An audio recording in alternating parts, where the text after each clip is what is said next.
నమస్తే, welcome to G group academy. ఈరోజు మనం ఆర్టికల్ 124 ఆఫ్ బి గురించి తెలుసుకోబోతున్నాం.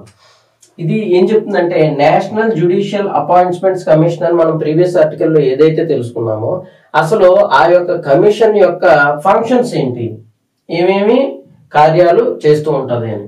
అందులోని ఏం చెప్తుందంటే రికమెండ్ పర్సన్స్ ఫర్ అపాయింట్మెంట్, కొంతమందిని అపాయింట్ చేయడానికి రికమెండ్ చేస్తుంది అనమాట.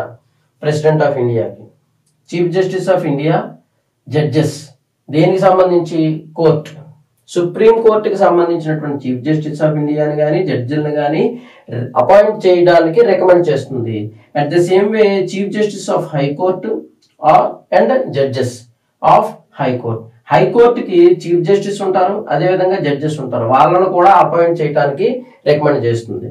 తర్వాత బి ఏం చెప్తుందంటే రికమెండ్ ట్రాన్స్ఫర్ గురించి చెప్తుంది. ఎవరిని ట్రాన్స్ఫర్ చేయడానికి? సుప్రీం కోర్టు కాదు, చీఫ్ జస్టిస్ ఆఫ్ హైకోర్టుని కానీ జడ్జెస్ని కానీ. ఎందుకంటే సుప్రీం కోర్టు నుంచి ఎక్కడికి ట్రాన్స్ఫర్ అవుతారు? అవ్వం కదా, ఇంకా అదే కదా సుప్రీం.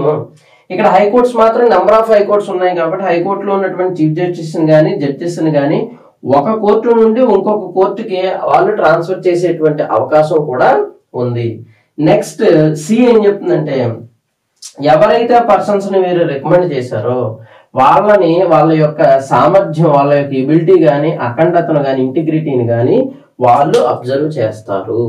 అబ్జర్వ్ చేసి దాని ప్రకారమే వీళ్ళని అపాయింట్మెంట్ అనేటువంటిది కానీ ట్రాన్స్ఫర్ అనేటువంటిది కానీ చేసేటువంటి అవకాశం ఉంది. These are the functions of national judicial appointments commission. Thank you.